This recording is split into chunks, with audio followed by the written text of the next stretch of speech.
जय हिंद दोस्तों, कैसे हो आप सभी लोग। दोस्तों, जनरल साइंस का एक बार पहले भी हम लोग वीडियो लेके आए थे, तो उसमें काफ़ी कुछ चीज़ों के बारे में हम लोगों ने बात करी थी।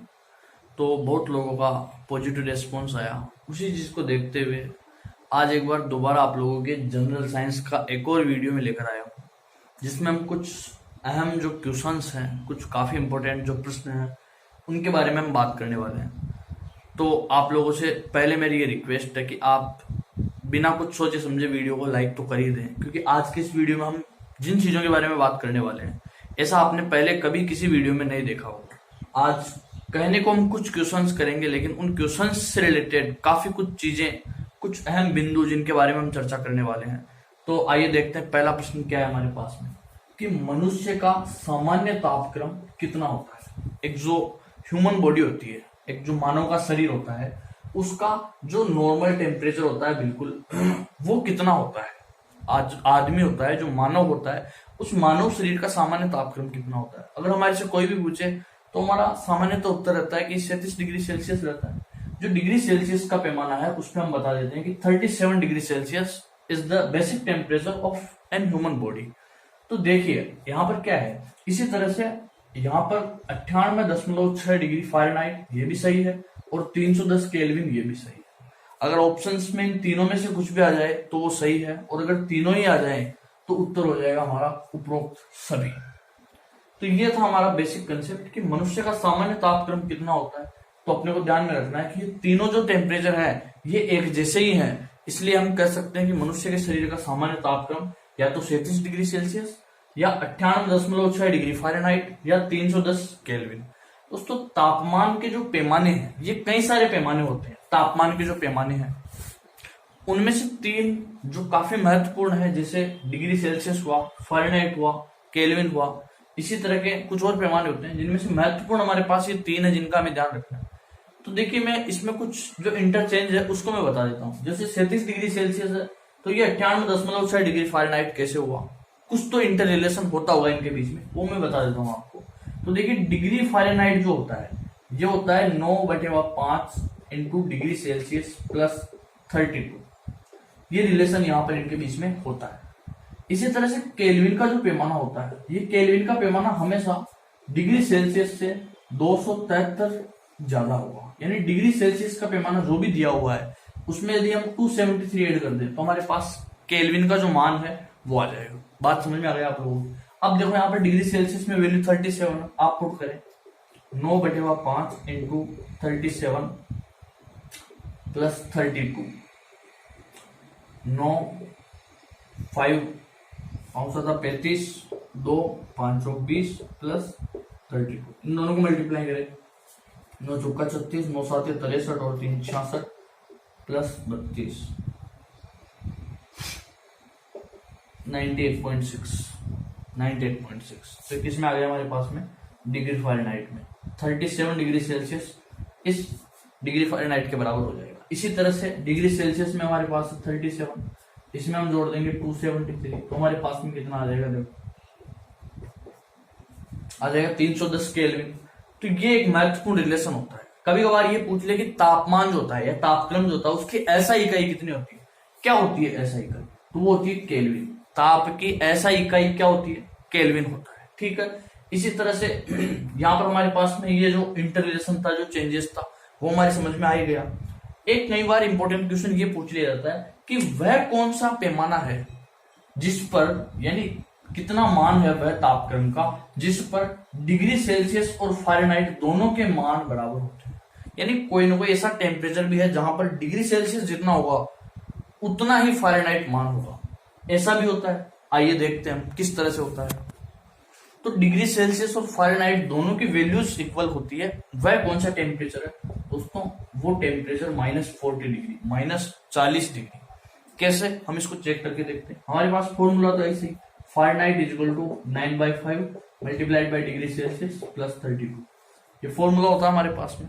अब हमारे को करना क्या है यहाँ पर कि डिग्री सेल्सियस और फ़ारेनहाइट दोनों की वैल्यू एक टाइम पे बराबर ही है, जितनी भी है। आप एक काम करते हैं, यहाँ पर फ़ारेनहाइट जो है इसकी जगह भी सेल्सियस ही लिख देते हैं, क्योंकि फ़ारेनहाइट और सेल्सियस दोनों बराबर ही है। और यहाँ पर 9/5 इंटू सेल्सियस प्लस 32, यहाँ ये सी है और ये 9/5 सी है, इसको इधर लिया हुआ तो 9/5 -1 इंटू सी, और इधर 32 को आप इधर लियो -32। बात समझ में आ गई यहाँ तक? ये माइनस अपने पास 32 और ये 5 इधर जाएगा, 9 में से 5 जाएगा 4/5 इंटू सी, 4 से इसको काटेंगे 8 बार, माइनस का 8, -8 इंटू 5 तो कितना हो जाएगा -40 डिग्री। यानी कि सेल्सियस -40 डिग्री है, उसी समय फ़ारेनहाइट भी कितना होगा -40 डिग्री। यदि हम दोनों जगह -40 रख के देखेंगे तो ये बराबर आ जाएगा। यहाँ कितना है हमारे पास में -40, ये 9/5 इंटू -40 प्लस 32। देखो आप 5 इंटू तो 5 8 40, 5 8 40, 9 को -8 से गुणा करेंगे तो -72, और -72 में प्लस 32 जोड़ेंगे तो कितना आ जाएगा -40। ये भी -40, ये भी -40। तो काफी इंपॉर्टेंट चीज है, काफी इंपॉर्टेंट कंसेप्ट है एग्जाम की दृष्टि से, जो कि हमारे को ध्यान रखना है कि वह तापक्रम जिस पर फ़ारेनहाइट और सेल्सियस दोनों के मान समान होते हैं वो कितना होता है -40 डिग्री। ये कुछ इंपॉर्टेंट यहाँ पर हमारे पास सारणी जो मैंने बनाई है, पैमाने दे रखे हैं स्केल फ़ारेनहाइट, सेल्सियस और केल्विन के। इसमें दिया हुआ है कि हिमांक का जो मान होता है, यानी जिस तापक्रम पर हम ऐसा कह सकते हैं जिससे पैमाने पर एक तरह से जल का हिमांक, यानी कि जल का जो जमाव बिंदु है वो कितना है, तो 0 डिग्री सेल्सियस है, जहां पर वो बर्फ में कन्वर्ट हो जाता है तो सेल्सियस में वो 0 डिग्री सेल्सियस है।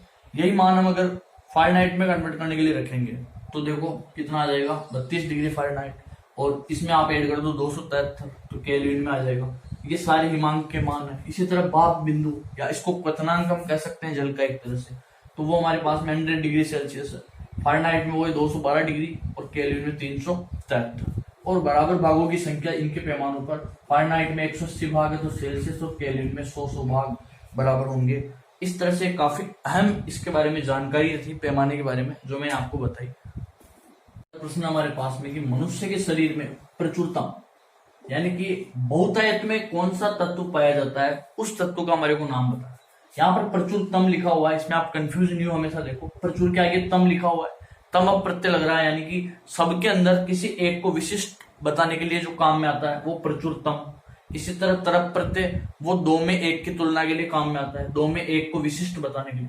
तो यहाँ पर प्रचुरतम लिखा हुआ है, यानी कि सब में सबसे ज्यादा मात्रा में कौन पाया जाता है उसके बारे में बात की गई है। तो नाइट्रोजन, ऑक्सीजन, कैल्शियम और लोहा। तो मानव शरीर में जो सबसे ज्यादा बहुतायत में तत्व पाया जाता है वो है दोस्तों ऑक्सीजन। ऑक्सीजन है, और ऑक्सीजन जो गैस है इसको प्राणवायु इसीलिए कहा जाता है, ये बहुत जरूरी है मानव जीवन के लिए। ऑक्सीजन जो तत्व है इसका प्रतीक क्या होता है, O होता है। इसका परमाणु क्रमांक कितना होता है, 8 होता है। ठीक है, ऑक्सीजन की यहाँ पर बात आई। इसी तरह हम देखते हैं नाइट्रोजन, नाइट्रोजन का जो प्रतीक होता है वो N होता है और परमाणु क्रमांक इसका 7 होता है। इसी तरह कैल्शियम हम जानते हैं, इसका जो प्रतीक होता है वो Ca होता है, और कैल्शियम का जो परमाणु क्रमांक हमारे पास में होता है वो कितना होता है, 20 होता है। जो लोहा है, आयरन है, इसका प्रतीक होता है Fe, और जो परमाणु क्रमांक है वो होता है 26।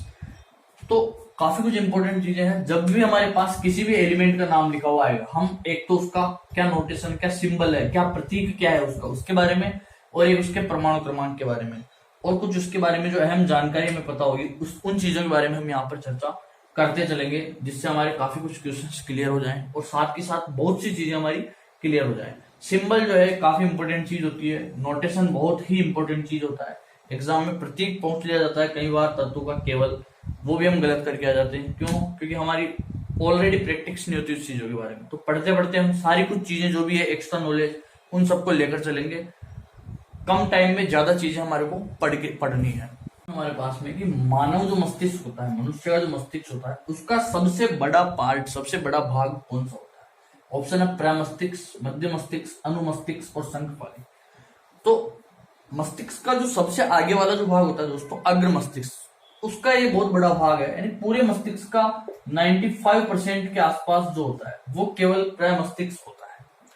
यानी मस्तिष्क का बहुत ही बड़ा भाग वो होता है प्रमस्तिष्क। तो सबसे बड़ा भाग कौन सा होता है? वो होता है प्रमस्तिष्क। प्रमस्तिष्क जिसको एक्चुअली सेरेब्रम भी कहा जाता है। तो हम बात करते हैं सबसे पहले कि ये मस्तिष्क है क्या चीज। तो मानव जो शरीर है उसके अंदर तंत्रिका तंत्र पाया जाता है, मानव शरीर में जो तंत्रिका तंत्र होता है, जो न्यूरॉन सिस्टम होता है, उसमें हमारे पास में 3 पार्ट इसके होते हैं। एक तो होता है हमारे पास में केंद्रीय तंत्रिका तंत्र, एक होता है हमारे पास में परिधीय तंत्रिका तंत्र, और एक होता है हमारे पास में स्वायत्त तंत्रिका तंत्र। 3 तंत्रिका तंत्र होते हैं। इन सब चीजों के बारे में हम बाद में पढ़ेंगे, ज्यादा चर्चा करेंगे जब हमारे एक टॉपिक आएगा, तो इनके बारे में विस्तार से चर्चा करेंगे हमारे एक टॉपिक के बारे में। अभी हम केवल ये देख लेते हैं कि एक्चुअली ये पार्ट बॉडी में आता कहां पर है। तो केंद्रीय जो तंत्रिका तंत्र है, इसके 2 भाग होते हैं दोस्तों। एक तो इसमें आता है मेरुरज्जु,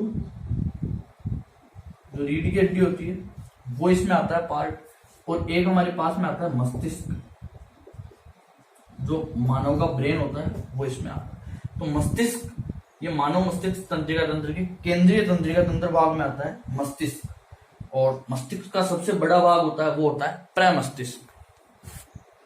अच्छा, ये जो मस्तिष्क होता है, ये मस्तिष्क 3 प्रकार की जो झिल्लियां होती है उनसे घिरा हुआ रहता है। 3 लेयर्स होती है यहाँ पर हमारे पास। कौन कौन सी होती है? एक तो होती है ड्यूरामेटर, एक होती है पायामेटर, और एक होती है एरेक्नोइड। एक तो ड्यूरामेटर, एक पायामेटर और एक एरेक्नोइड। ये 3 प्रकार की जो लेयर्स होती है हमारे पास में, ड्यूरामेटर, पायामेटर और एरेक्नोइड। तो ड्यूरामेटर जो है ये आउटसाइड में होती है, पायामेटर जो होती है ये मिड साइड में होती है, और ये इन साइड में होती है, अंदर की तरफ, ये बीच में, और ये सबसे बाहरी जो झिल्ली होती है, बाहरी जो परत होती है, सबसे बाहर का जो आवरण होता है वो ड्यूरामेटर होता है। 3 प्रकार की हमारे पास में झिल्लियां होती है। कभी कभार ये भी पूछ लिया जाता है कि जो मस्तिष्क है, इस मस्तिष्क का वजन कितना होता है? तो हमेशा ध्यान रखें, 1350 ग्राम वैसे जनरली इसको लिखा जाता है। 1300 से 1400 के बीच में ये होता है। तो 1350 ग्राम जनरली औसत जो मस्तिष्क का वजन है वो बताया जाता है। और साथ ही मानव शरीर की जो सबसे छोटी ग्रंथि है, जिसका नाम है पीयूष ग्रंथि, वो पीयूष ग्रंथि कहाँ होती है? वो भी मानव मस्तिष्क में ही होती है। पीयूष ग्रंथि, मास्टर ग्लैंड भी इसको कहते हैं, मास्टर ग्रंथि भी इसको कहते हैं। तो ये कुछ इंपॉर्टेंट कंसेप्ट था इसके बारे में जो हमारे को ध्यान में रखना है। कुछ खास नॉलेज जो इसके बारे में हमारे को ध्यान रखनी है। तो ये बिल्कुल बेसिक नॉलेज है अभी, और विस्तार से हम बाद में चर्चा करेंगे जब इस टॉपिक को पढ़ेंगे। तो मेरे हिसाब से समझ में आया होगा आप लोगों को। पीयूष जो ग्रंथि होती है, ये जिसको पिट्यूटरी ग्लैंड भी बोलते हैं, मास्टर ग्रंथि ये होती है। मटर के दाने के समान आकार होता है इसका, उसकी जैसी इसकी संरचना होती है। आइए देखते हैं अगला प्रश्न क्या हमारे पास। पौधों की वृद्धि मापने का यंत्र क्या है? यानी वह यंत्र जिससे पौधों की वृद्धि जो है उसको मापा जा सके कि किस रूप में वृद्धि हो रही है। ऑप्शन है हमारे अल्टीमीटर, ऑक्सेनोमीटर, मैनोमीटर और हाइग्रोमीटर। तो इसका जो सही आंसर है, करेक्ट जो आंसर है इसका, वो है ऑक्सेनोमीटर। अब यहाँ कई तरह के मीटर आए हैं, ये यंत्र है, अल्टीमीटर, ऑक्सेनोमीटर, मैनोमीटर और हाइग्रोमीटर। तो ऑक्सेनोमीटर जो है यह यंत्र पौधों की वृद्धि मापने के काम में आता है। और दूसरे जैसे अल्टीमीटर जो हमारे पास में, तो ऊंचाई मापने का यंत्र है। ऊंचाई किसके द्वारा मापी जाती है? अल्टीमीटर के द्वारा मापी जाती है। इसी तरह मैनोमीटर है। मैनोमीटर हमारे पास में जो गैसें होती है उनके दाब को मापने के काम में आता है मैनोमीटर। इसी तरह हाइग्रोमीटर है। ये हाइग्रोमीटर क्या करता है कि वायुमंडलीय जो आर्द्रता है, या एक तरह से हवा में जो उपस्थित नमी होती है, आर्द्रता होती है, उसका मापन इसके द्वारा किया जाता है। तो कुछ इंपॉर्टेंट मीटर्स हमारे पास में। और जो हमारे पास में यहाँ पर दूसरे यंत्र है जैसे हाइड्रोमीटर, तो ये क्या करता है, तरल पदार्थ जो होता है, एक तो उसकी सापेक्षिक जो घनत्व होता है उसको, और एक उसकी शुद्धता, इनके मापन में काम में आता है हमारे पास हाइड्रोमीटर। इसी तरह से गैल्वेनोमीटर जो है, ये हमारे पास में जो विद्युत धारा है, उस विद्युत धारा और उसकी दिशा दोनों की उपस्थिति की जांच करने के काम में ये आता है। यानी मेनली इसमें क्या हमारे पास में क्या चीज आ जाएगी? डायरेक्शन, जो दिशा है वो हमारे पास में इसमें इंक्लूडेड है। वहीं अगर एमीटर की बात हम करें तो एमीटर जो है वो विद्युत धारा के मापन में काम में आता है। हम जानते हैं विद्युत धारा कितनी बह रही है किसी यंत्र में से, किसी परिपथ में से, उसका मापन किया जाता है एमीटर के द्वारा। इसी तरह वोल्ट मीटर किसको मापता है? वोल्टेज को, विभवांतर, उसको मापने के लिए काम में आता है वोल्ट मीटर। इसी तरह से आता है टेकोमीटर। टेकोमीटर जो है ये किस चीज का मापन करता है? टेकोमीटर मापन करता है हमारे पास में जो मोटर होती है, उस मोटर की घूर्णीय गति और वाहन की घूर्णीय गति, इनका मापन करने के लिए काम में आता है हमारे पास में टेकोमीटर। हमारे पास में बोलोमीटर। तो बोलोमीटर क्या करता है कि टेम्परेचर में जब भी चेंज होता है, तापमान में जब भी परिवर्तन होगा, तो उस तापमान में परिवर्तन के फलस्वरूप जो उष्मीय और विद्युत चुंबकीय विकिरण है उनमें क्या परिवर्तन आया उसको मापने के काम में आएगा हमारे पास में बोलोमीटर। बोलोमीटर किस चीज में काम में आता है? जब भी तापमान में परिवर्तन होगा तो तापमान में परिवर्तन से जो उष्मीय व चुंबकीय विकिरण को मापता है। तापमान में परिवर्तन से उष्मीय और चुंबकीय जो विकिरण है उनको मापने के काम में आता है बोलोमीटर। इसी तरह से हम बात करें अगर एक्टिनोमीटर, एक्टिनोमीटर क्या काम करता है? तो एक्टिनोमीटर क्या है कि विद्युत चुंबकीय जो विकिरण है उसकी तीव्रता मापने के काम में आता है। एक्टिनोमीटर क्या करता है? विद्युत चुंबकीय जो विकिरण है उसकी तीव्रता को मापता है। विद्युत चुंबकीय विकिरण की तीव्रता, the intensity of electromagnetic radiations, ठीक है, विद्युत चुंबकीय जो विकिरण होती है उनकी तीव्रता को मापता है ये। इसी तरह से अगर हम बात करें कि कम्यूटेटर क्या करता है, तो कम्यूटेटर जो है वो किसी भी यंत्र में कोई भी यंत्र जिसमें विद्युत धारा की दिशा हम बदल सकते हैं, किसके माध्यम से? कम्यूटेटर से। कम्यूटेटर किस चीज के काम में आएगा? मतलब कि जो इलेक्ट्रिक करंट है हमारे पास में उसकी दिशा अगर हमारे को बदलनी है, किसी भी यंत्र में अगर हमारे को विद्युत धारा की दिशा को बदलना है तो हम किसको काम में लेंगे? कम्यूटेटर को काम में लेंगे। तो यंत्र है ये जिससे किसी भी यंत्र में विद्युत धारा की दिशा को बदला जा सकता है। तो हम कहते हैं कि विद्युत धारा की दिशा बदलने में इसको काम में लेंगे, ठीक है। आप एक कॉफी ले लें अपने साथ में, नोट्स बना ले साथ के साथ, जो भी आपको इंपोर्टेंट चीजें यहाँ पर इंफॉर्मेशन प्रोवाइड की जा रही है इस सब्जेक्ट से रिलेटेड, एक्स्ट्रा नॉलेज आपको जो भी दी जा रही है, क्योंकि जो मेन क्वेश्चन है उसके अतिरिक्त ये काफी सारे क्वेश्चन ही हैं एक तरह से जो एग्जाम में पूछे जा सकते हैं। तो आप लोग साथ में नोट्स में लिख लें जो चीजें आपको बताई जा रही है। इसी तरह बात अगर हम करेंगे पेरिस्कोप कि पेरिस्कोप जो है ये किस काम में आता है, तो पेरिस्कोप हमारे पास में पनडुब्बी होती है, वह यंत्र जिसके द्वारा पनडुब्बी पानी के अंदर जब होती है तो पानी की सतह पर क्या हलचल हो रही है उस पानी की सतह का अवलोकन करने के काम में क्या आता है? पेरिस्कोप। यानी कि पनडुब्बी पानी में होने पर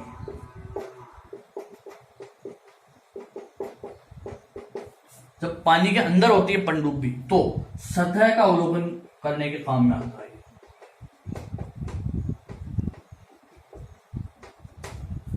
पेरिस्कोप किस काम में आता है? जब पनडुब्बी पानी में अंदर होती है तो सतह का अवलोकन करने के काम में क्या आता है? पेरिस्कोप। मैनोमीटर अभी मैंने आपको बताया था, जो गैसें होती है उनके दाब मापन के काम में आता है मैनोमीटर। इसी तरह से अगर हम बात करें अगला एंडोस्कोपी के बारे में कि एंडोस्कोपी किस काम में आती है, तो एंडोस्कोपी जो है हमारे पास में शरीर के जो अंदरूनी अंग होते हैं और वाहिकाएं होती है उनको देखने और संचालित जो होती है वो उन दोनों के काम में क्या आता है? एंडोस्कोपी। एंडोस्कोपी जो है हमारे पास में शरीर के आंतरिक जो अंदरूनी अंग होते हैं और वाहिकाएं होती है उनको देखने और संचालित करने के काम में आता है एंडोस्कोपी। तो हम यहां पर लिख लेते हैं शरीर के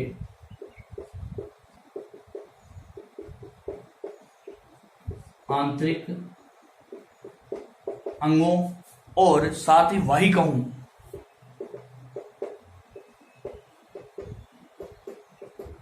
की कार्य प्रणाली संचालन।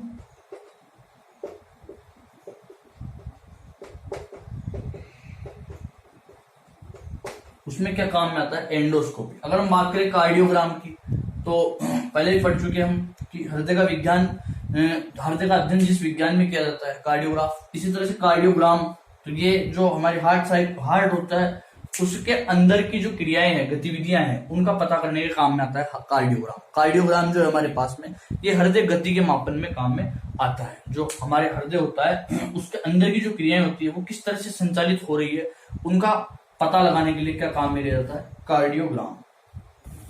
तो हमारे पास में गीगर मूलर काउंटर। तो गीगर मूलर काउंटर की क्या होता है एक्चुअल में कि जो रेडियो एक्टिव स्रोत होता है कोई भी जिससे उत्सर्जित जो विकिरण है, अब वो अल्फा बीटा गामा किसी भी रूप में हो, तो उन उत्सर्जित विकिरणों का मापन करने के लिए या उनकी गणना करने के लिए काम में लिया जाता है Geiger Muller counter. Geiger Muller counter जो है ये हमारे पास में जो रेडियो एक्टिव स्रोत होता है उसके विकिरण की गणना करने के काम में ये लिया जाता है। इसी तरह गायरोस्कोप की बात अगर हम करें तो जो घूमती हुई वस्तुएं होती है उनकी गति का मापन किसके द्वारा किया जाता है? गायरोस्कोप के माध्यम से। जो घूमती हुई वस्तुएं होती है उनकी गति का मापन करने के काम में लिया जाता है गायरोस्कोप। इसी तरह सिस्मोग्राफ, ये भूकंप से रिलेटेड है कि भूकंप की तीव्रता और उसकी अवधि कितनी है, इनके मापन के लिए काम में लिया जाता है सिस्मोग्राफ। इसी तरह से अगर हम बात करें अगली स्टेथोस्कोप के बारे में, तो स्टेथोस्कोप जो डॉक्टर लगा के देखता है रोगी के, स्टेथोस्कोप क्या काम में आता है कि हृदय की जो धड़कन होती है उसको सुनने के काम में लिया जाता है स्टेथोस्कोप। इसी तरह स्पिग्मोमेनोमीटर, ये बीपी मापने के काम में आता है। जो ब्लड प्रेशर है, हमारा रक्तदाब है, उसको मापने के काम में आता है स्पिग्मोमेनोमीटर। इसी तरह लेक्टोमीटर, लेक्टोमीटर जो कि दूध की शुद्धता का मापन करता है। इसी तरह पायरोमीटर जो कि उच्चतम ताप होते हैं, बड़े ताप होते हैं, हायर जो टेम्परेचर होते हैं, उनको मापने के काम में आता है पायरोमीटर। इसी तरह माइक्रोस्कोप के बारे में बात करें, माइक्रोस्कोप यानी सूक्ष्मदर्शी, तो एक तरह से जो छोटी वस्तुएं होती है उनको कैसे बड़ा करके देखा जाए उसके काम में लिया जाता है माइक्रोस्कोप को। इसी तरह बात अगर हम करें बाइनोक्यूलर की, बाइनोक्यूलर एक तरह से जो हमारे पास में दूरबीन होती है एक तरह से, तो जो दूर की वस्तुएं होती है उनको आसानी से देखा जाने के काम में लेते हैं हम बाइनोक्यूलर। तो हमारे पास में कि दांतों का टूटना शुरू होता है जब मुंह का पीएच हो जाता है। दांतों का टूटना शुरू होता है जब मुंह का पीएच हो जाता है 6 से कम, 6.5 से कम, 5.5 से कम या 7 से अधिक। तो इसका जो करेक्ट आंसर है वो है थर्ड ऑप्शन, 5.5 से कम। दोस्तों पीएच यहां पर आया हमारे पास में, जब हमारे मुंह का पीएच 5.5 से कम हो जाता है तो हमारे दांत जो है वो टूटना शुरू हो जाते हैं। यानी कि एक तरह से हम कह सकते हैं कि दंत क्षय जो है वो प्रारंभ हो जाता है। तो पीएच का यहाँ पर जिक्र हुआ है तो मैं आप लोगों को बता देता हूं। पीएच का मतलब है हमारे पास में पावर ऑफ हाइड्रोजन। पीएच का मतलब हमारे पास पावर ऑफ हाइड्रोजन, यानी हाइड्रोजन की शक्ति कितनी है उसके बारे में बताता है हमारे को ये पीएच। यहाँ पी जो है, पी का मतलब है पुशांश, ये जर्मन शब्द है पुशांश। पुशांश का मतलब है पावर, शक्ति से लिया गया है। ये जो पीएच है ये एक तरह की स्केल है जो निर्धारण करती है कि जो दिया गया हमारे पास सॉल्यूशन है, जो कुछ भी विलयन है, यह अम्ल है, क्षारीय है, उदासीन है, किस प्रकार का है, उसकी जो प्रवृत्ति है उसके बारे में हमारे को ये बताता है। तो पीएच स्केल जो है इसका आविष्कार, एक तरह से इसको प्रतिपादित किया था 1909 में किया था ये डेविड सोरेनसन। जिस वैज्ञानिक ने ये पीएच स्केल दिया था उसका नाम था डेविड सोरेनसन। उन्होंने ये पीएच स्केल दिया था पावर ऑफ हाइड्रोजन। बेसिकली है क्या चीज, मैं आपको बताता हूँ, minus of log H plus, यानी हाइड्रोजन आयन की जो सांद्रता है उसके ऋणात्मक लोगरिथम के मान के बराबर ये होता है। यहाँ पर आया है हाइड्रोजन आयन की सांद्रता, जिसको बड़े कोष्टक में दिखाया जाता है, उसके ऋणात्मक लोगरिथम के बराबर इसका वैल्यू होता है पीएच का। यहाँ पर लॉग आया दोस्तों, जिसको हम लोगरिथम कहते हैं। जो लॉग है लोगरिथम, इसका आविष्कार किसने करा था? इसका आविष्कार करा था जॉन नेपियर। ये भी हमारे को ध्यान रखना है, पूछ लिया जाता है कई बार। लॉग का आविष्कार करने वाले थे जॉन नेपियर। पीएच स्केल जो ये दिया था कुछ इस तरह से दिया था। ये यहाँ पर 0, यहाँ पर 7 और यहाँ पर 14। 7 जो है ये उदासीन है, न्यूट्रल है। अगर 7 पीएच जिसकी है तो वह न तो अम्लीय और न क्षारीय है। जैसे कि शुद्ध जल होता है हमारे पास में, तो और 0 से 7 तक, यानी कि ये जो पोर्शन है ये किसी भी विलयन के एसिडिक अम्लीय नेचर को बताता है, अम्लीय प्रवृत्ति को बताता है। 7 से जितना कम होता जाएगा पीएच, अम्लीय प्रवृत्ति उतनी ही ज्यादा बढ़ती चली जाएगी। इसी तरह 7 से उस तरफ 14 की तरफ ये होता है क्षारीय। 7 से जितना ज्यादा बढ़ता चला जाएगा विलयन, उतना ही ज्यादा क्षारीय प्रवृत्ति का होता चला जाएगा। तो इस तरह से ये पीएच स्केल दी थी डेविड सोरेनसन ने। यहाँ पर दोस्तों दांत का जिक्र हुआ है, दांतों के बारे में बात हो रही है। तो दांतों का जो आवरण होता है, दंतवल्क जो होता है, शरीर का सबसे कठोरतम भाग होता है इनेमल, जो कि दांतों का बाहरी आवरण जो होता है। शरीर का सबसे कठोरतम भाग अगर एग्जाम में पूछ लिया जाए कि हमारे मानव शरीर का सबसे कठोर हिस्सा जो होता है वो कौन सा होता है, तो वो दांतों का दंतवल्क जो इनेमल होता है वो होता है। दांत के बारे में यहाँ पर आई है, तो जो मानव होता है उसमें कितने प्रकार के दांत होते हैं, तो हम जानते हैं चार प्रकार के जो होते हैं दांत होते हैं, कृतनक, रदनक, चवर्णक, अग्रचवर्णक। इस तरह से चार प्रकार के दांत होते हैं। साथ ही एक चीज और पूछ ली जाती है कई बार, विज्ञान में कई प्रकार की शाखाएं हैं, तो दांतों का अध्ययन जिस शाखा में होता है, दांतों का अध्ययन जिस शाखा में होता है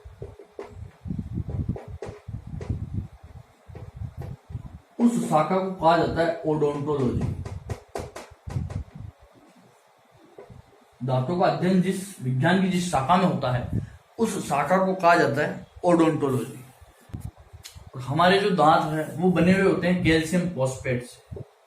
जो दांत है वो कैल्शियम फॉस्फेट के बने हुए होते हैं। साथ ही हमारे पास में कि ऐसे दांत जो दो बार उगते हैं, यानी कि एक तरह से वो दांत जो कि दो बार उगते हैं, वो उन दांतों की संख्या होती है 20, और जो एक बार ही है उनकी संख्या होती है 12।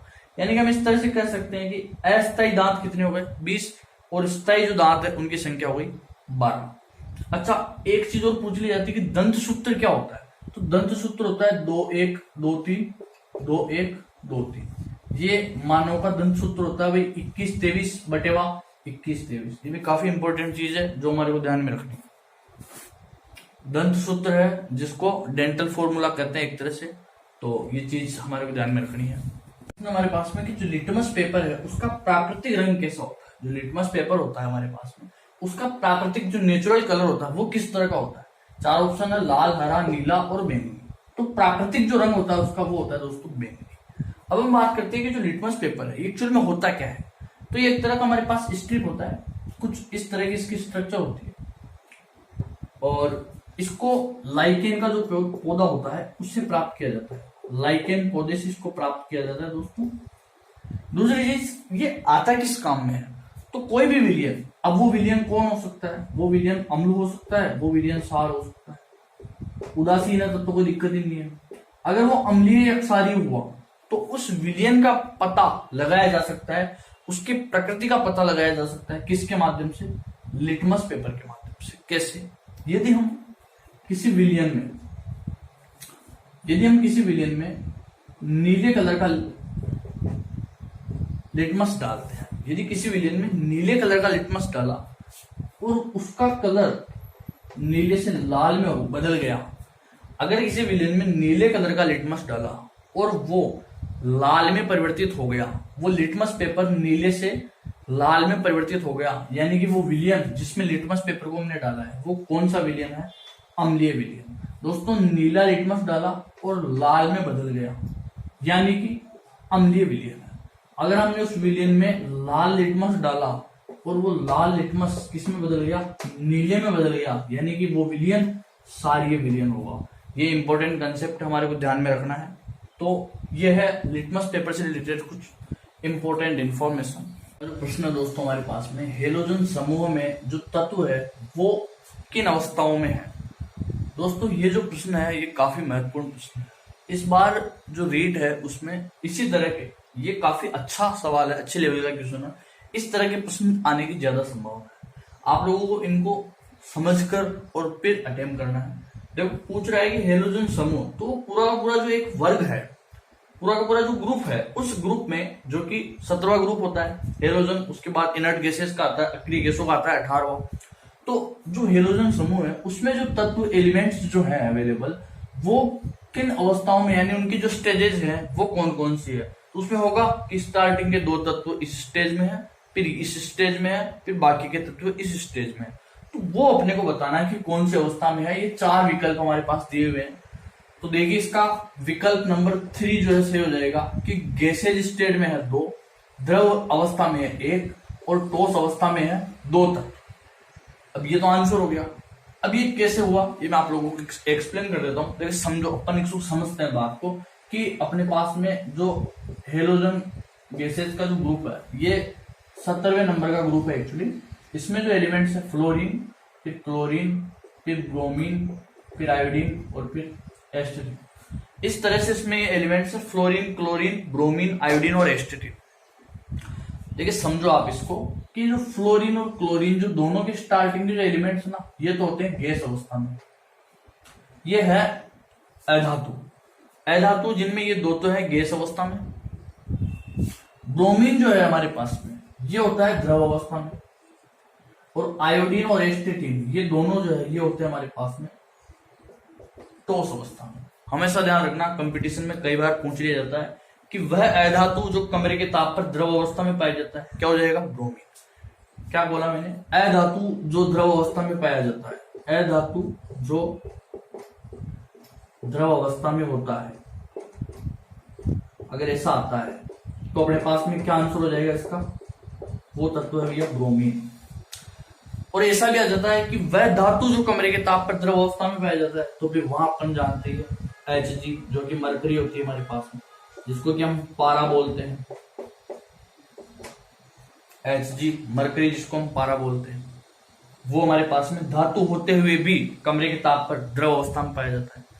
जो डॉक्टर के पास होता है तापमापी थर्मामीटर, उसमें पारा काम में लिया जाता है, ठीक है, क्योंकि पारे की क्वालिटी होती है, पारे में इस तरह का गुणधर्म पाया जाता है कि ये क्या होता है, तापमान प्राप्त करके यानी कि ताप पाकर इसका ऊंचाई का स्तर बढ़ जाता है, इसका लेवल बढ़ जाता है। तो उस हिसाब से पता चल जाता है कि जो हमारे पास में व्यक्ति आया है, जो पेशेंट आया है, वह बीमार है या नहीं। टच उसके किया जाता है माउथ के अंदर और पता लगाया जाता है। तो थर्मामीटर जो होता है डॉक्टर तापमापी, उसमें क्या भरा जाता है? मरकरी भरा हुआ रहता है।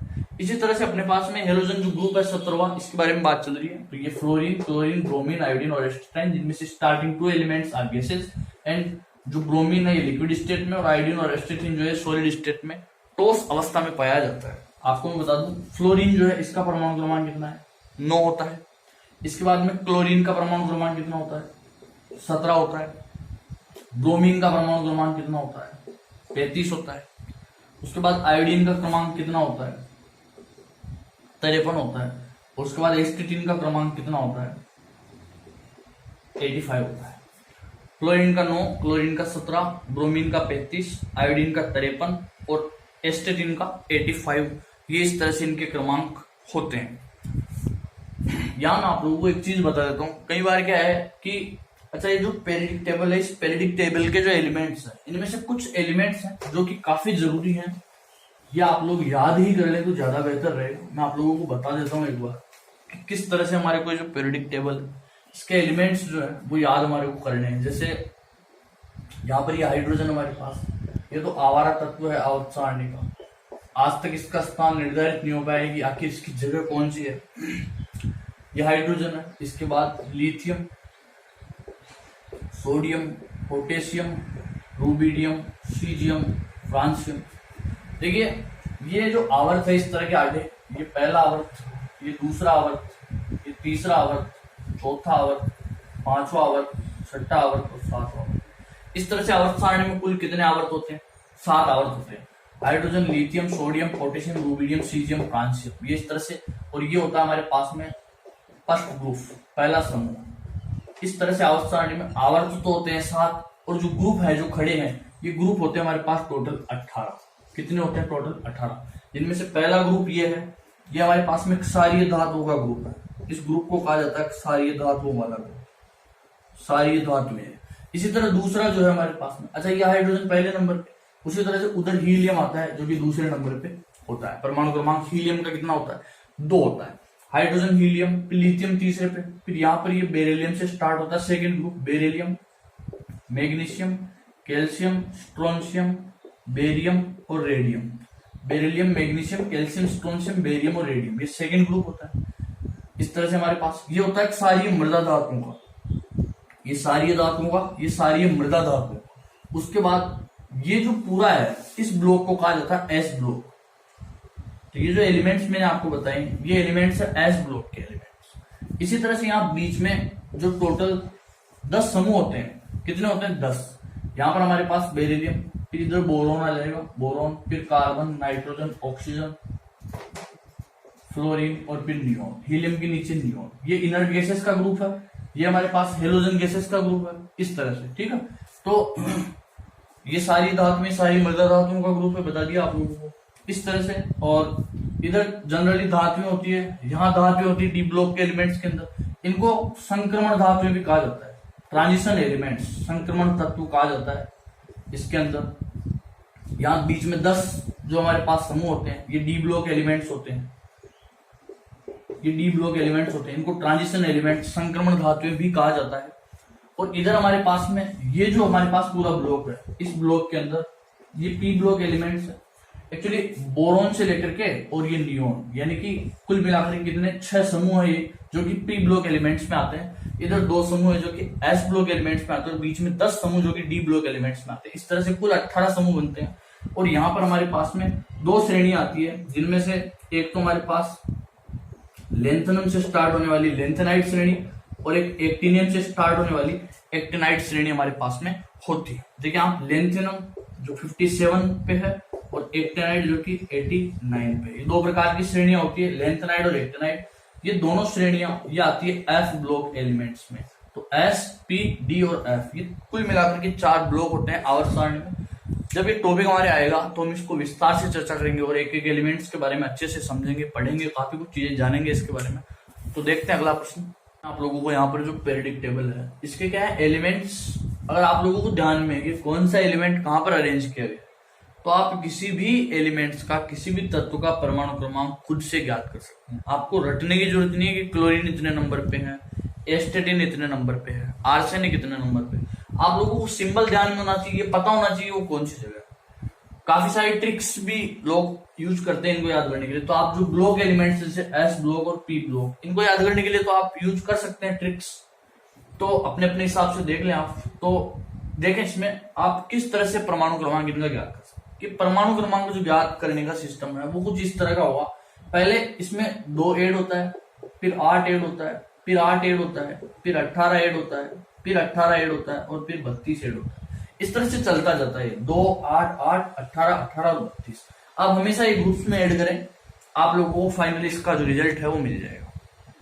देखिए आप कैसे, जैसे यहाँ पर इसका परमाणु क्रमांक हाइड्रोजन का 1, इसमें 2 ऐड कर दे तो 3, 8 ऐड करेंगे तो 11, फिर 8 ऐड करेंगे 19, फिर 18 ऐड करेंगे तो 37, फिर 18 ऐड करेंगे तो 55, और फिर 32 ऐड कर देंगे तो 87। इस तरह से helium, lithium, sodium, potassium, rubidium, caesium और फ्रांसियम, इनका परमाणु क्रमांक। ठीक इसी तरह से अब यहाँ 2 तो ऐड करेंगे नहीं, तो सीधा 8 ऐड कर देंगे, फिर 8, फिर 18, फिर 18 और फिर 32। इस तरह से ऐड करेंगे और हमारे पास में परमाणु क्रमांक जो इनका वो निकल के आ जाएगा सबका। अब इधर देखें आप, यहाँ पर सेम प्रोसीजर सभी में अप्लाई होगा। आप ऐड कर दें जो भी ऐड करना है। अब यहाँ देखें आप, इधर इन ब्लॉक एलिमेंट्स में क्या होगा। जैसे यहाँ हमने 2 ऐड किया था, यहाँ 2 ऐड होगा ही नहीं। कैसे? हीलियम का परमाणु क्रमांक केवल ये ध्यान रखें, हीलियम का 2 और नियोन का कितना होता है हमारे पास में 10, यानी कि सीधा ही कितना ऐड हो रहा है 8। अब 8 यहाँ ऐड हो चुका, बाकी में ऊपर कोई एलिमेंट्स है नहीं, वरना 8 ऐड हो जाता। 8 ऐड हो गया, अब अगला 8 ऐड होगा, तो यहाँ पर इसका परमाणु क्रमांक 5, इसका 8 ऐड हुआ तो 13, फिर इसका कार्बन का कितना होता है देखो परमाणु क्रमांक 6 होता है, तो सिलिकॉन का 8 ऐड कर दो आप, ये 14। मतलब इट्स वेरी इजी। अगर आप इस कंसेप्ट को समझ गए तो आपको किसी भी तत्व का परमाणु क्रमांक आसानी से निकालना आ जाएगा। देखिए आप, यहाँ 8 ऐड हुआ, फिर 8 ऐड किया, नियोन का कितना है 10, तो आर्गन का कितना हो जाएगा 18। अब 8, 8 फिर 18 ऐड करें तो ये हो जाएगा हमारे पास 36, फिर 18 ऐड करें तो अगला आएगा जो 54 नंबर पे आ जाएगा, और फिर 32 ऐड करें तो अगला आ जाएगा 86 नंबर पे आ जाएगा। ये हीलियम, नियोन, आर्गन, फिर क्रिप्टॉन, फिर जिनॉन और फिर रेडॉन। ये इस तरह से हमारे पास में पूरी जो पीरियोडिक टेबल है उसमें ब्लॉक एलिमेंट्स जो है उनके कैसे हम परमाणु क्रमांक को ज्ञात कर सकते हैं, उसकी एक छोटी सी अप्रोच थी जो आप लोगों को शायद मेरे हिसाब से समझ में आई होगी। प्रश्न हमारे पास में कि वैज्ञानिक जो नाम है होमो सेपियंस, इसका क्या अर्थ होता है, यानी इसका मतलब क्या है, अर्थ क्या है इसका।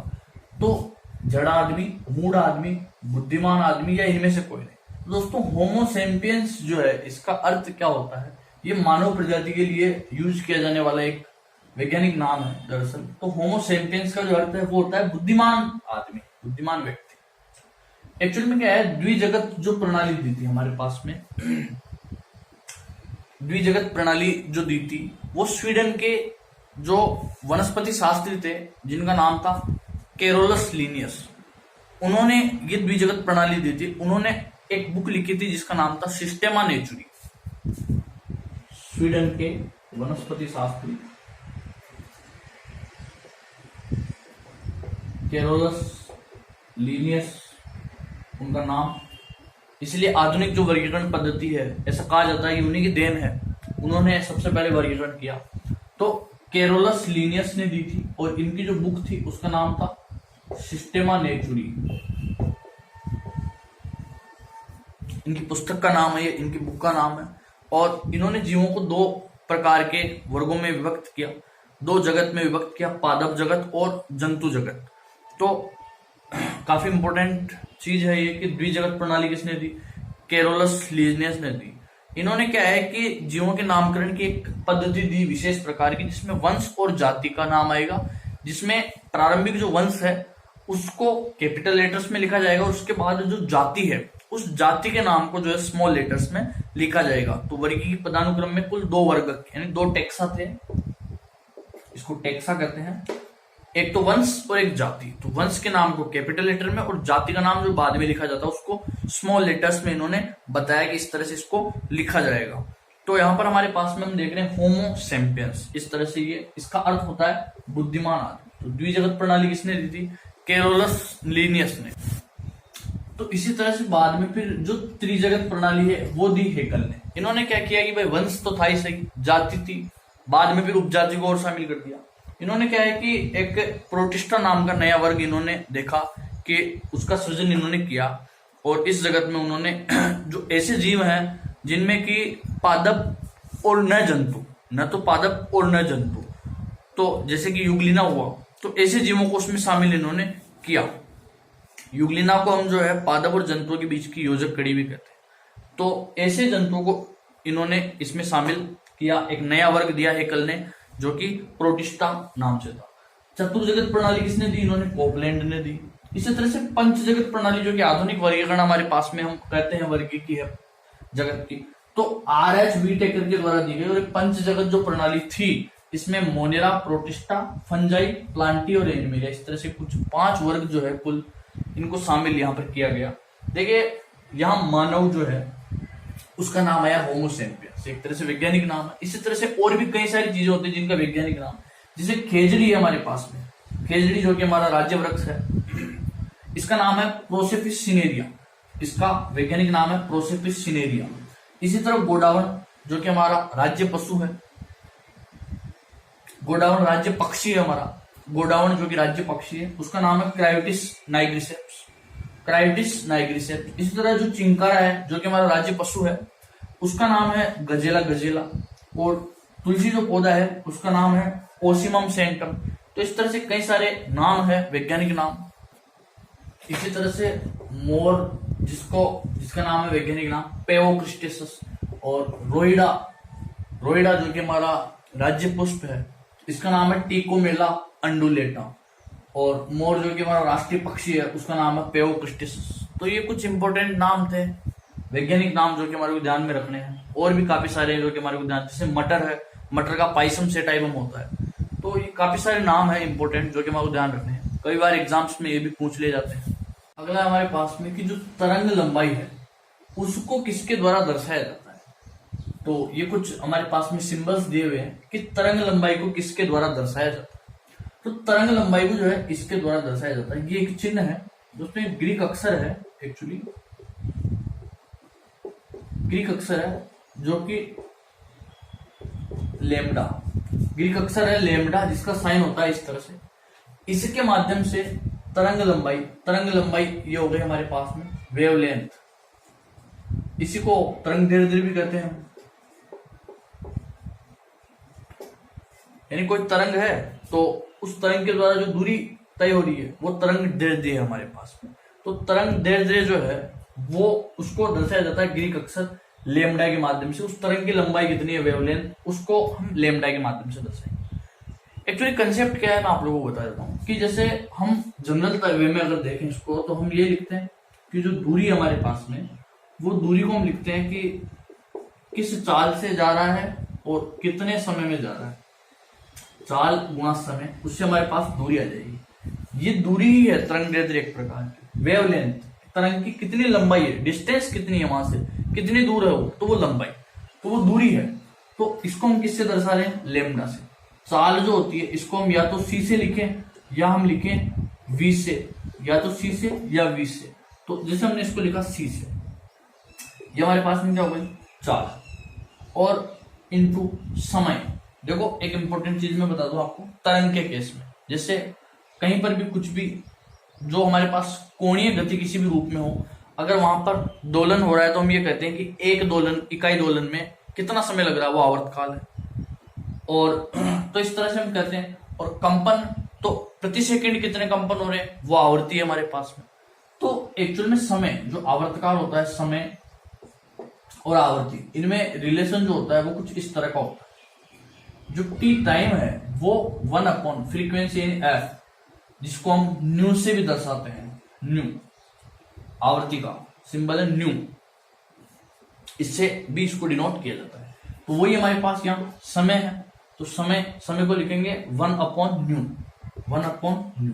तो कई बार कंपटीशन एग्जाम में पूछ लिया जाता है कि तरंग दैर्ध्य, चाल और जो आवृत्ति है हमारे पास में, इन तीनों को कंबाइंड फॉर्म में किस रूप में लिखा जाता है। तो कैसे हम लिखेंगे इनको, लेमडा बराबर c/न्यू, ये इसकी फॉर्म हो जाएगी। यानी कि दूरी बराबर चाल और 1/न्यू का मतलब समय, चाल गुणा समय बराबर दूरी। तो वही फॉर्मूला हमारे पास में, और कुछ विशेष नहीं है, ये समझने वाली चीज है, बस इसको हमारे को समझना है। तो तरंग लंबाई को लेमडा, जो ग्रीक अक्षर है, उसके माध्यम से दर्शाया जाता है, और ये इस तरह का कंसेप्ट होता है। लेमडा को कंबाइंड फॉर्म में इस रूप में लिखा जाता है। प्रश्न हमारे पास कि पेरस सल्फेट जो क्रिस्टल है उसका रासायनिक सूत्र क्या है। ये नया क्वेश्चन आ गया हमारे पास में। पेरस सल्फेट तो सुना था, पेरस सल्फेट यानी कि FeSO4, ये सिंपली पेरस सल्फेट। लेकिन ये कौन सा फॉर्मूला आ गया, ये किस तरह के ऑप्शंस, विकल्प हमारे को दे दिए। क्योंकि दोस्तों यहाँ पेरस सल्फेट नहीं, एक पेरस सल्फेट जो होता है जनरली वो निर्जलीकृत होता है। यहां पर क्या लिखा हुआ है, क्रिस्टल। जब भी क्रिस्टल लिखा हुआ है यानी कि उसने एक पर्टिकुलर, उसका जो निश्चित ज्यामितीय संरचना होगी उसके सहित बात की है। उसका रासायनिक सूत्र क्या है दोस्तों, पेरस सल्फेट का जो क्रिस्टल होता है उसका रासायनिक सूत्र होता है FeSO4.7H2।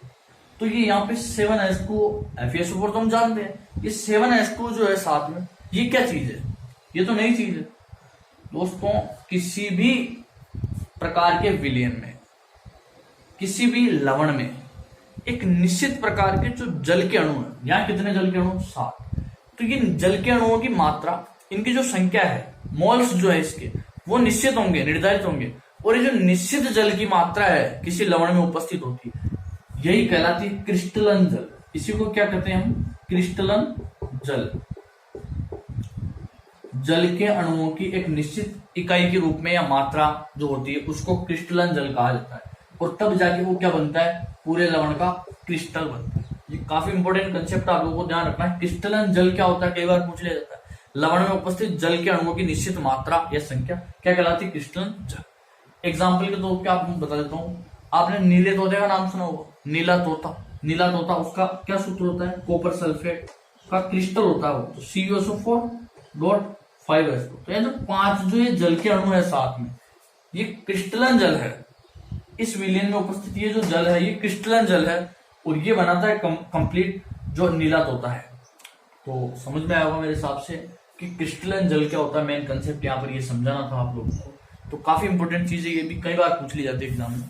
अगला प्रश्न हमारे पास में कि जो शनि जो ग्रह है, शनि के वायुमंडल में ज्यादातर गैस कौन सी पाई जाती है। कोई वापस बात आई है प्रचुरतम, आपको जो स्टार्टिंग में बताया था, सबसे ज्यादा बहुतायत में कौन सी गैस पाई जाती है, हाइड्रोजन, ऑक्सीजन, नाइट्रोजन या नियो।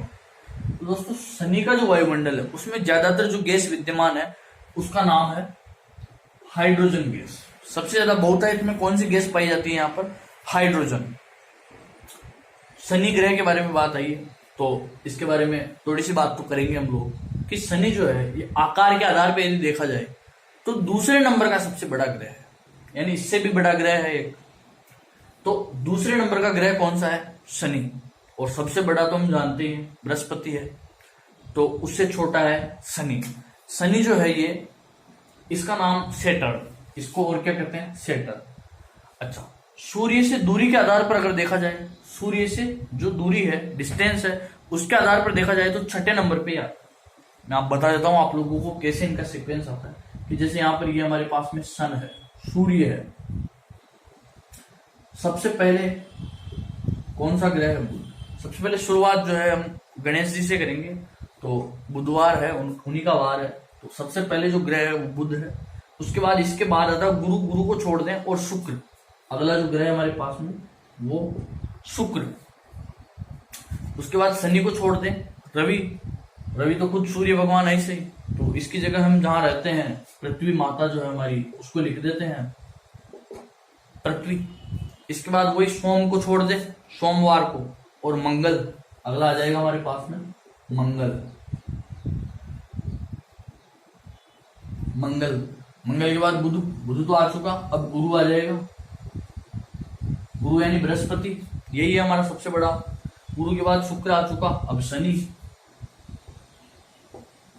ये कौन से नंबर पे? 1 2 3 4 5 और 6 नंबर पे। शनि के बाद में फिर कौन सा ग्रह आता है? अरुण, और फिर वरुण। इसके बाद एक और ग्रुप था यम, जिसको 2008 में जो है हटा दिया गया ग्रहों की श्रेणी से, उसको ग्रह नहीं मानता है, बोना ग्रह उसी को कहते हैं। तो इस तरह से ये जो हमारे पास में ग्रह हैं बुध, शुक्र, पृथ्वी, मंगल, गुरु, शनि, अरुण और वरुण, ये इस तरह से हमारे पास में जो ग्रह का अरेंजमेंट है। तो इसमें जो शनि है ये कौन से नंबर का है? 6 नंबर का हमारे पास में ग्रह है। बुध और शुक्र ये दोनों ऐसे ग्रह हैं इनका एक भी उपग्रह नहीं है, और पृथ्वी इसका प्राकृतिक उपग्रह एक, जो कि चंद्रमा है हमारे पास में। दोस्तों प्लूटो जो ग्रह है, यम जो ग्रह है, जिसको ग्रहों की श्रेणी से बाहर कर दिया गया, इसको एक्चुअली 24 अगस्त 2006 को जो है ग्रहों की श्रेणी से बाहर किया गया था, यानी इसका दर्जा छीन लिया गया था 24 अगस्त 2006। 2008 मैंने आपको बता दिया था पहले गलती से, 24 अगस्त 2006 ध्यान रखें आप। ग्रहों की श्रेणी से इसको बाहर कर दिया गया था, यम ग्रह प्लूटो, जिसको बोने ग्रह की श्रेणी में बाद में रखा गया। यहाँ पे हमारे पास में ये ग्रह हैं बुध, शुक्र, पृथ्वी, मंगल, गुरु, शनि, अरुण और वरुण। ये इस प्रकार से कुल जो हमारे पास 8 ग्रह हैं सौरमंडल में अभी वर्तमान में। ये हमारे पास में जो ग्रह हैं, जैसे बुध है, बुध का नाम है मरकरी, इसी तरह शुक्र को वीनस कहा जाता है, पृथ्वी को अर्थ कहते हैं, मंगल को मार्स कहा जाता है, गुरु जो है बृहस्पति ग्रह जिसको जुपिटर कहते हैं, शनि जो है जिसको सैटर्न कहते हैं, अरुण जो है जिसको यूरेनस, वरुण जो है उसको नेपच्यून। शनि ग्रह के बारे में बात थी, शनि जो ग्रह है इसको सैटर्न कहते हैं, और इस ग्रह के जो बाहर है चारों तरफ वलय पाए जाते हैं। और ऐसा भी कहा गया है कि जो शनि है इसका जो वजन है वो इतना कम है, यदि पानी की सतह पर इस ग्रह को रख दिया जाए तो ये तैरने लग जाएगा। पानी की सतह पर यदि इसको रख दिया जाए तो ये तैरने लग जाता है। तो सबसे पहले बुध है हमारे पास सबसे पास में, तो सूर्य के सबसे निकट का जो ग्रह है वो हमारे पास बुध है। आकार में सबसे छोटा भी यही है, जो बुध है ये सबसे छोटा ग्रह है, सबसे निकटतम ग्रह है, और कोई उपग्रह इसका नहीं है, ये तो मैंने आपको बता ही दिया। बुध और शुक्र ये दोनों ऐसे ग्रह हैं जिनका कोई भी जो उपग्रह है वो नहीं है, दोनों में किसी का भी कोई उपग्रह नहीं है। इसी तरह से जो बुध है, इन सारे ग्रहों में सर्वाधिक जो तापांतर यानी ताप में अंतर, द डिफरेंस बिटवीन टेम्परेचर, जो तापांतर है वो भी सबसे ज्यादा सर्वाधिक कहां पर है? बुध जो ग्रह है यही का ही है, यानी ताप में अंतर, कि दिन में ताप बहुत ज्यादा, रात में ताप बहुत ही कम, तो वो टेम्परेचर का जो डिफरेंस है वो सबसे ज्यादा सर्वाधिक कहां पर है? बुध ग्रह का है। अच्छा, अगर परिक्रमण काल की बात करें तो परिक्रमण काल भी जो सबसे कम है वो बुध ग्रह का ही है, क्योंकि सबसे नजदीक का रहेगा तो इसको चक्कर लगाने में बिल्कुल भी टाइम नहीं लगेगा। सबसे कम न्यूनतम परिक्रमण काल है इसका। अगर परिक्रमण काल की बात करें तो जाहिर सी बात है उल्टा हो जाएगा, जस्ट रिवर्स।